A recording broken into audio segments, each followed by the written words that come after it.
The last thing I wanted to ask you was, we mentioned it before, you recently published the book, Create Something Awesome.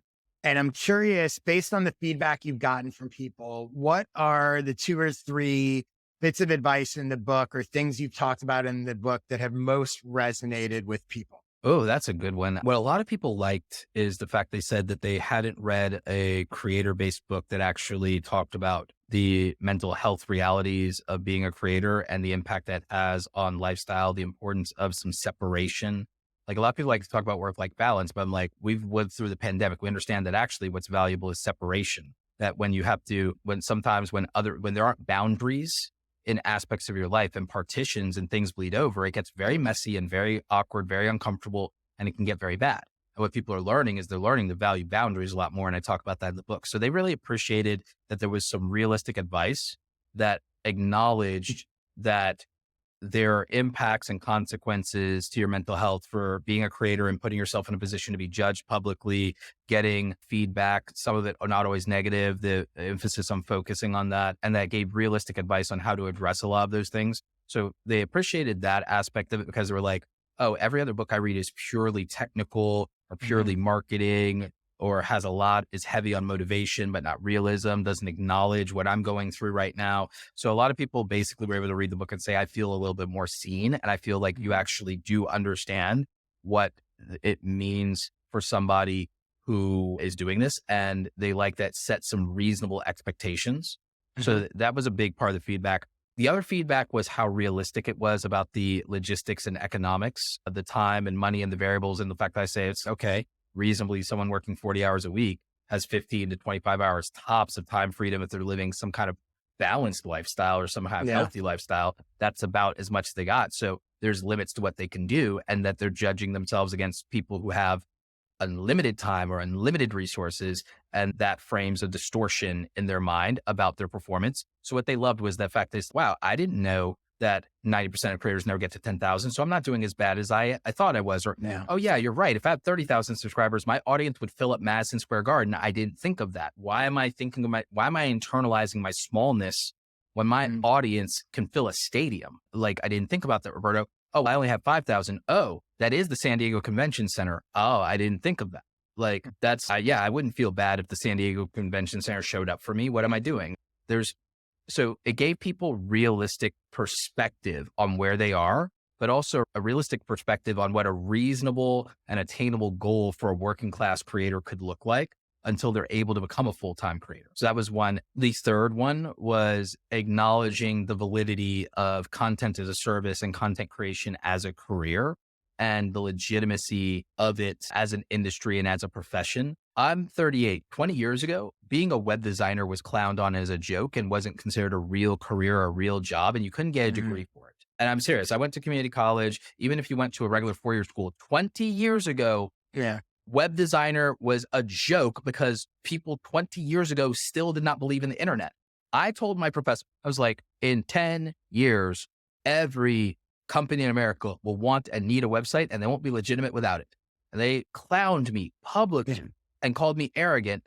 And I went home crying in tears. I wrote about it in the book. And it's, who had the last laugh about the importance and validity of websites. Now, again, these people, I have nothing against them, I have no ill will, but they were so attached to the world they came from and the fact that they spent 20, 30 years in like print design. They were teaching us newspaper layout and all this stuff that was like, you can teach us that. You can teach us the history and I respect where you came from. But if you don't teach us about digital, you're doing us a disservice because we won't have careers. We won't be competitive because it's the future and it's the present. And you just don't know it because you're not in the internet. I'm on the internet all day. And at that point, I'd been on the internet every day since I was 13 years old. So I was like, I had had time in the trenches. I'd started coding at Yeah. 13. I started coding at 13. They were reluctant to learn how to use Photoshop as print designers. They Well, like and it's so romanticize. funny. I can totally relate to that. I'm a little Yeah. older than you, but I started college in 1993. And Okay. so first email address was in college. Like that's when it was first, way before social media, any of that. But what was funny was in either like my freshman or sophomore year, I took a introduction to computer use, whatever like computer 101 Yep. class was. And years later, like maybe a decade later, I was at my parents' house and I happened to see the textbook from that class. And I opened it up And the class was split into 4 sections, right? It was word processing, spreadsheet, database, and I think beginning like programming and basic. But what was incredible, and again, this was like either 93 or 94, probably Mhm. 94, right? And what was incredible was I went to the index and the entire book, 1994, did not have the word email in it, did not have World Wide Web in it.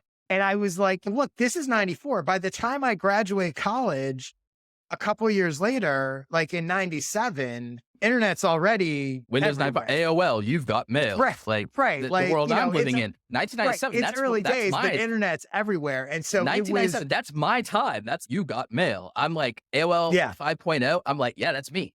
yeah. I mean, but it shows you how fast this stuff changes. And look, even YouTube, it's crazy to think that YouTube started in what, 2007? No, YouTube started in 2005, February 2005. 2005, was Right. acquired by Google in November of 2006 for 1.6 billion, nearly sued into oblivion in 2007 by Viacom for that same 1.6 billion dollars, litigated for 7 years. And and it didn't become relevant to everybody until about roughly 2012, became a household name by about 2014, 2015, But yeah, with to the your point, Viners popping off. we're less than 20 years into this thing. Exactly. And, And it to changed the even think world. about where it's going to be, I'm going back to even you talking about sort of content creation as a profession and all of that stuff. And Yep. even when you were talking before about, yeah, if you go make 100 videos, even if it quote unquote doesn't work, the skills that you're going to learn are going to pay off and create all sorts of other opportunities for you potentially if that's what you want to do.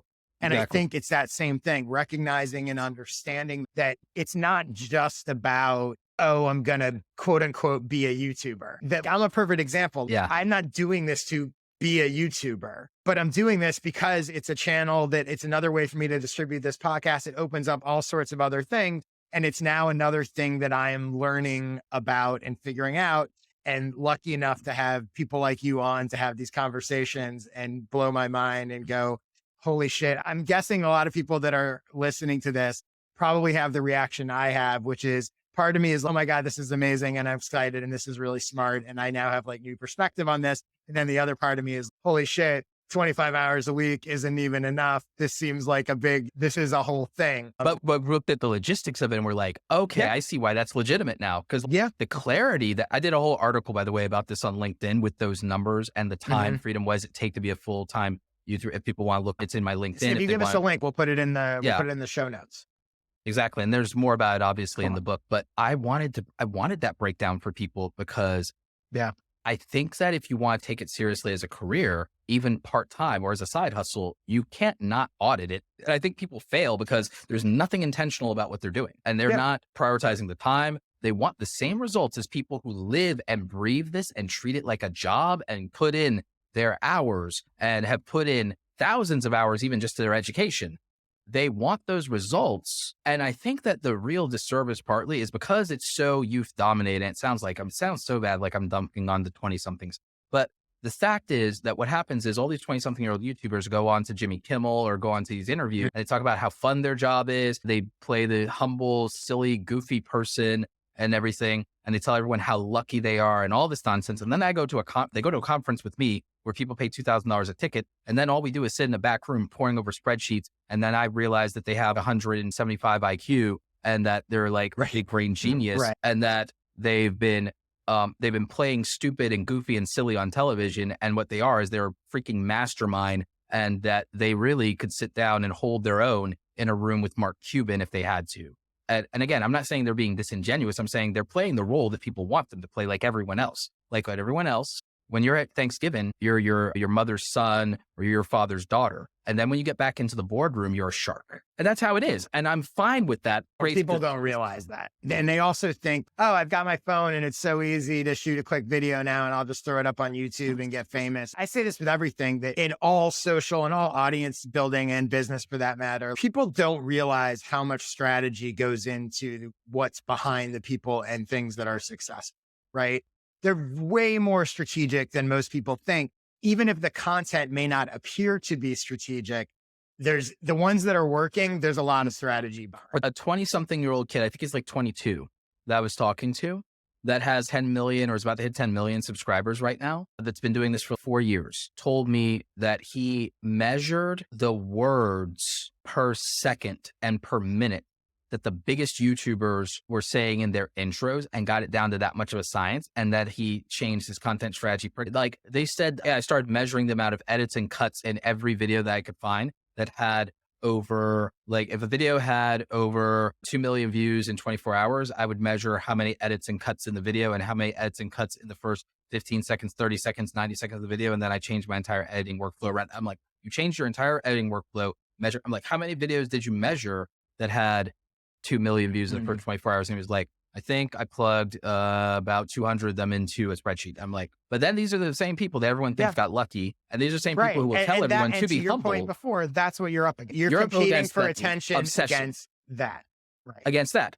Now, here's the thing. That's the top tier, by the way. That's the people who are the exceptions. And the people who are the exceptions are the people who are obsessed. That's Bezos, that's Musk, that's Cuban, that's Zucks, that's all the Damon John. These obsessive and excessive people, right? These people who go to an extreme, but it's the same thing as being a casual person competing against a pro athlete. It's the same thing.